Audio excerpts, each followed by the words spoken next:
आणि पहिली बातमी अर्थातच रवींद्र धंगेकरांसंदर्भातली आहे। रवींद्र धंगेकरांनी मुरलीधर मोहोळ यांच्यावरती एक नवा आरोप केलाय।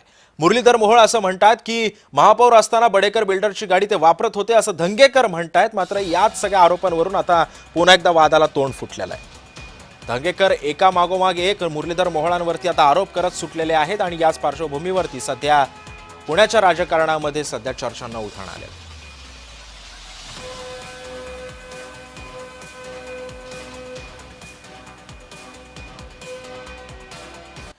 आणि या संदर्भामध्ये आमचे प्रतिनिधी रोहन कदम सध्या रवींद्र धंगेकरांसोबत आहेत, ते त्यांच्याशी संवाद साधतात। थेट जाऊया। ती गाडी नेमकी कोणाची होती, काय ट्विट केले? बघा, विषय असा आहे की पुणे शहरातली गुन्हेगारी आणि पुणे शहरामध्ये जैन मंदिर ज्या पद्धतीनं ह्यांनी लुटण्याचा प्रयत्न केला, एक संस्था मोडीत काढण्याचं पाप केलं, त्याच्याविरुद्ध बोलणं गैर नाही। पण मी सातत्यानं ह्याच्यावर बोलल्यानंतर त्यांचे दोनच वाक्य आहेत। एक तर ते निवडणुकीत हारलेत आणि दुसरी गोष्ट ते वैफल्यग्रस्त झाले। हे दोनच वाक्य ऐकायला मिळतात। पण पुणेच्या गुन्हेगारीत रोज पुणे शहरात मुर्दे पडतात, त्याच्यावर ते तुमच्याशी बोलत नाहीत। आज काल मी त्यांची एक कुठंतरी प्रेस ऐकली, त्याच्यामध्ये ते म्हणले की गोखले माझे मित्र आहेत आणि राहणार, म्हणजे भीष्म प्रतिज्ञा केल्यासारखं सांगितलं आणि त्याच्या कृत्याला त्यांचा पाठिंबा आहे। त्यांच्या कालच्या बोलण्यात त्याच्या कृत्याला पाठिंबा आहे, म्हणजे ह्यांची त्याच्याबरोबर लागेबांधी आहे, विषय संपलेला आहे। ह्याच्यावर उत्तर आता मी काय देऊ शकत नाही। पण त्याच्यानंतर मी बडेकर नावाचा बिल्डर आहे आणि मुरली मोहोळ जे आपले खासदार आता जे तवाचे महापौर आहेत, त्यांच्या गाडीवर लोगो हा महापौरचा, म्हणजे आमची महापौरांची इब्रत, म्हणजे जी इज्जत आहे ही त्यांच्या इथं घाण ठेवताना आपण बघितली। आणि मग त्याचा रिपोर्ट सेट मी तुम्हाला त्याचं ट्विटवर केलं की गाडी कोणाची, नंबर कोणाचा, कोणाच्या गाडीवर आहे, म्हणजे बिल्डरांच्या दारामध्ये महापौरांची गाडी, महापौरांचा लोगो, महापौरांची इज्जत त्यांच्या दारात घाण ठेवली। ह्याचं आता उत्तर त्यांनी दिलं पाहिजे। आता ते परत म्हणतील हे वैफल्यग्रस्त आहेत, ह्याला कामच नाही। पण तुमच्याकडे पुरावे काय आहेत असा प्रश्न विचारला जातोय सातत्याने। आता ह्याच्या पुढं काय त्यांना गाडीचा लोगो आहे, गाडीतून उतरता नाही, गाडीचा नंबर आहे, गाडीचा रिपोर्ट आहे, आता ह्याच्यावर काय देऊ शकतो मी?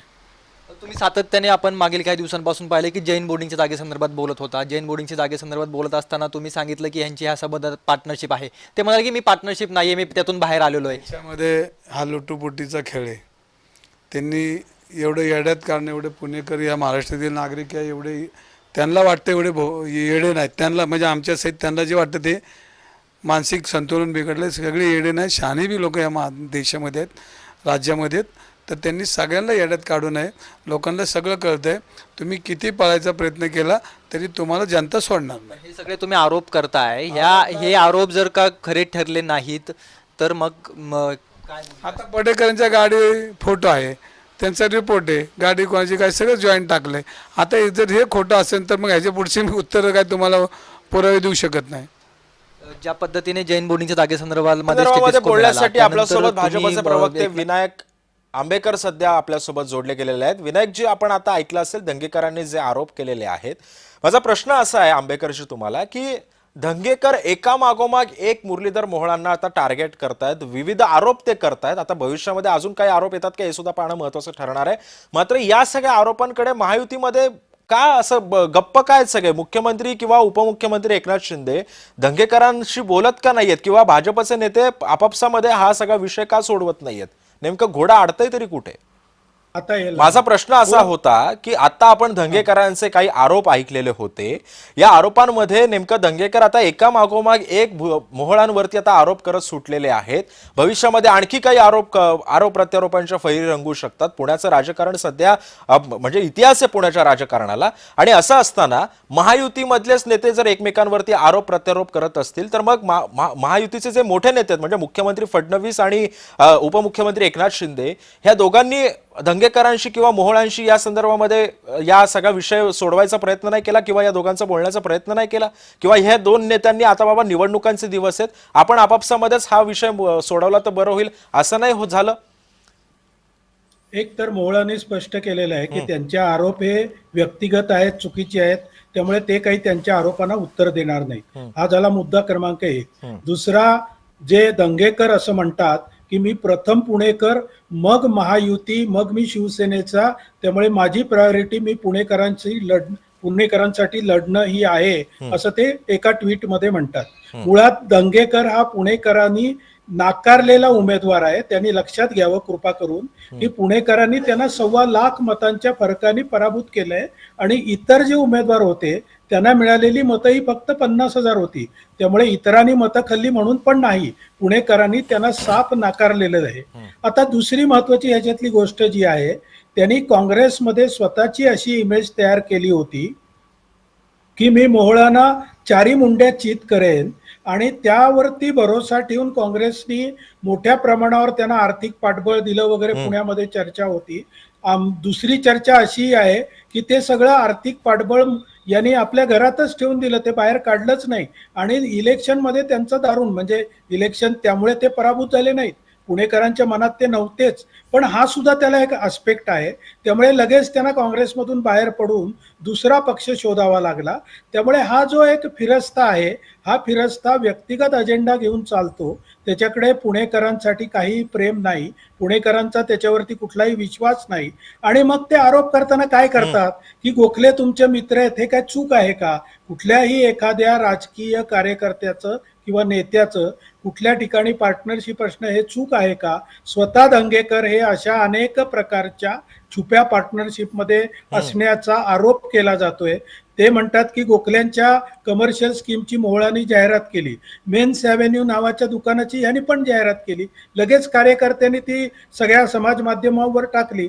त्याच्यावर यांचं उत्तर आहे की तो एक गरीब कार्यकर्ता आहे म्हणून मी त्याला मदत केली. म्हणजे आपण जे करतोय ते सगळं बरोबर आणि दुसऱ्यांनी तीच गोष्ट केली की ती चूक, अशी जी त्यांची एक विचित्र मानसिकता पण आहे. आंबेकरजी तुम्हाला त्यामुळे असं ते वाटत नाही की आता धंगेकर सुद्धा महायुतीमध्ये आलेले आहेत, ते सुद्धा आपल्या मित्रपक्षाचा एक भाग झालेले आहेत आणि अशातच जर एखादा मित्रपक्षामधला जर माणूस जर आपल्या पक्षातल्या नेत्यावरती जर असे आरोप करत असेल तर आपण कुठेतरी याच्यामध्ये सामंजस्याची भावना घेऊन या दोघांमध्ये समन्वय साधण्याचा प्रयत्न केला पाहिजे, असं नाही वाटत?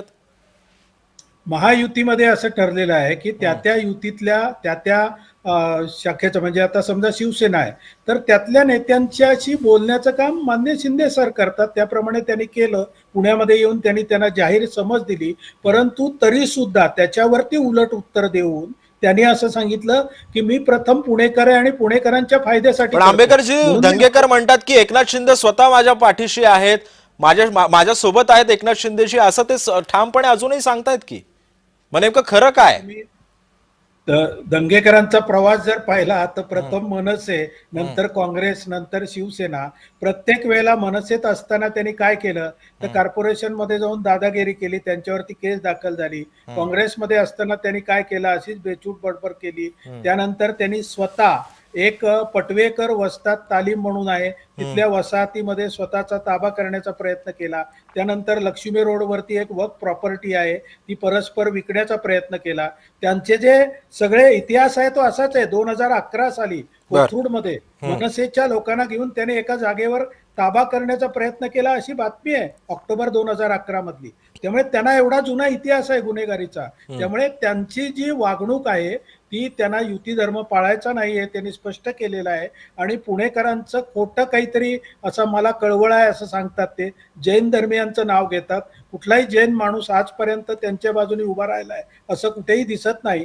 त्यामुळे हा त्यांचा पर्सनल अजेंडा आहे, एवढं स्पष्ट आहे. आणि त्यांना जर का खालच्या स्तराला जाऊन आरोप करायचा पर्सनल अजेंडा तुम्ही म्हणताय, वारंवार त्याचा उल्लेख करताय, मात्र हा पर्सनल अजेंडा नेमका काय, नेमकं काय साध्य करायचं दंगेकरांना या आरोपांमधून? त्यांनी जे काही एक मोठं स्वतःला दाखवून काँग्रेसकडून तिकीट मिळवलं होतं, ज्यामध्ये पुण्याच्या काँग्रेसमधले बरेच जुने कार्यकर्ते 40-40 वर्ष काँग्रेसमध्ये असलेले काँग्रेस कार्यकर्ते नाराज झाले. पुण्याची काँग्रेस त्यांच्यामुळे संपुष्टात आली. याबद्दल त्यांना जे काही एक वैफल्य आलेलं आहे आणि हे वैफल्य ते काँग्रेसने त्यांना काढण्याचीच तयारी केली होती. तेवढ्यात ते बाहेर पडले आणि मग शिवसेनेमध्ये गेले. तर हे जो राग आहे जुना तो त्यांना शमवून घ्यायचा. नक्कीच विनायकजी, हा जुना राग आहे असं आपण म्हणताय. नेमकं आता याच रागातून आता दंगेकर पुढचं पाऊल काय उचलतात हे सुद्धा पाहणं महत्वाचं ठरणार आहे. धन्यवाद, आपण आमच्यासोबत जोडले गेलेला होतात त्या